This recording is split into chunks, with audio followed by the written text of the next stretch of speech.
Everyone. बच्चों, आज का हमारा जो क्वेश्चन है वो मोशन चैप्टर से है और इक्वेशन ऑफ मोशन पे ही बेस्ड। क्वेश्चन हमारा कह रहा है water drops fall at regular intervals from a tap which is 5 metre above the ground.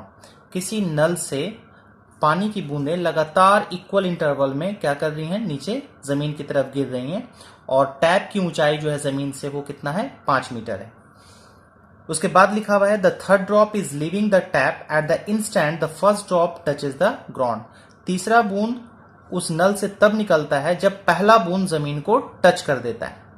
तो क्वेश्चन अब आपसे ये पूछ रहा है कि how far above the ground is the second drop at that instant. तो उस समय दूसरा बूंद जो होगा वो जमीन से कितनी दूरी पे होगा। अब इस क्वेश्चन को समझने के लिए मैंने यहाँ पे एक सिंपल सा डायग्राम बना लिया है ना। ये नल हो गया आपको, ये तीसरा ड्रॉप हो गया, ये दूसरा ड्रॉप हो गया और ये पहला ड्रॉप हो गया।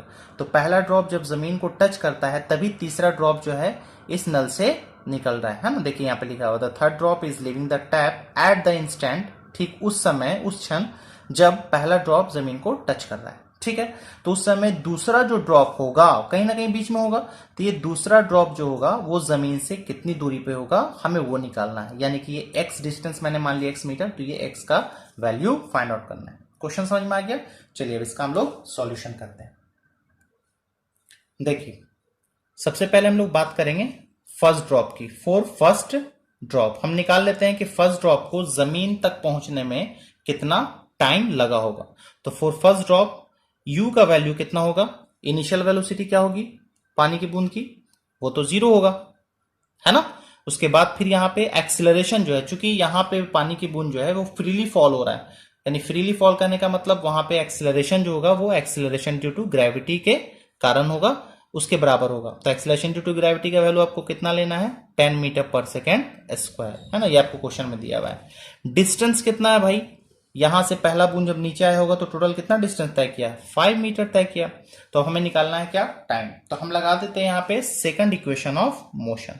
तो सेकंड इक्वेशन ऑफ मोशन से आप यहां पे निकाल लीजिए टाइम। तो s इज इक्वल टू क्या लिखिएगा, ut plus half gt square. s का वैल्यू हो जाएगा 5, u तो 0 है तो ये पूरा टर्म 0 हो जाएगा।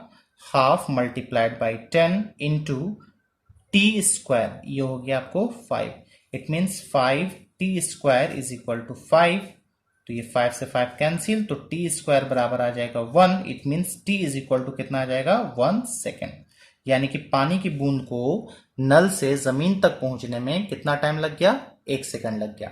और क्वेश्चन में लिखा हुआ था कि प्रत्येक बूंद जो है रेगुलर इंटरवल पे क्या हो रही है, नीचे की तरफ गिर रही है। इसका मतलब दो लगातार बूंद के बीच का जो टाइमिंग होगा वो कितना होगा भाई, हाफ सेकंड का होगा, है ना। सिंस each drop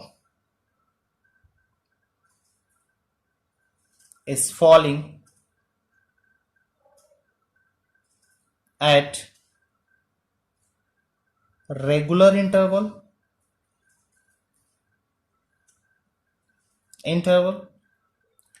देखिए प्रत्येक ड्रॉप का जो गिरने का रेट है वो क्या दिया हुआ है आपको, इक्वल दिया हुआ है ना। इक्वल इंटरवल ऑफ टाइम में क्वेश्चन में लिखा हुआ था कि रेगुलर इंटरवल ऑफ टाइम में प्रत्येक ड्रॉप क्या कर रहा है, फॉल कर रहा है।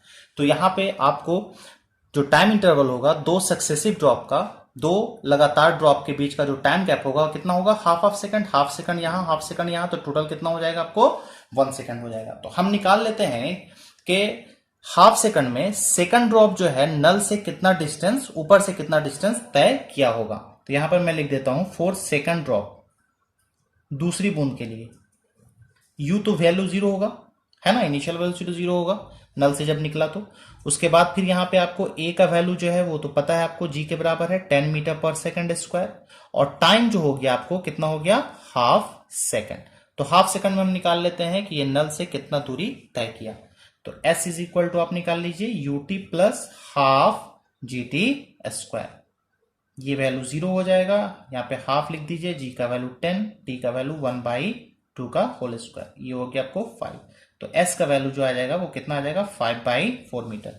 तो यहां से यहां तक इसने कितना डिस्टेंस ट्रेवल किया, नल से लेके यहां तक हाफ सेकंड में, सेकंड ड्रॉप ने, तो 5/4 मीटर। तो जमीन से वो कितनी दूरी पे होगा, तो निकाल सकते हैं आप आराम से।